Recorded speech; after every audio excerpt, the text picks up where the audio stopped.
Shri Gurudev. My name is Trisha. I am studying in LKG. Today's my topic is Bhagavad Gita Shloka.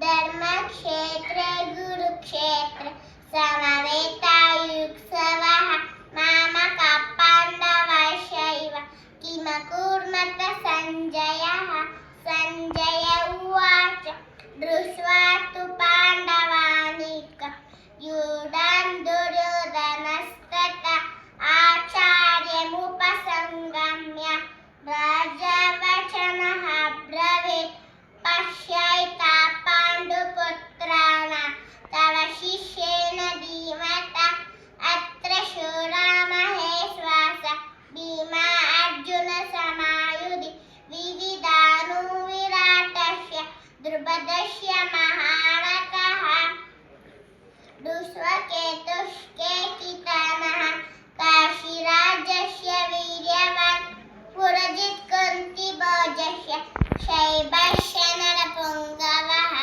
Thank you, Jai Shri Gurudev.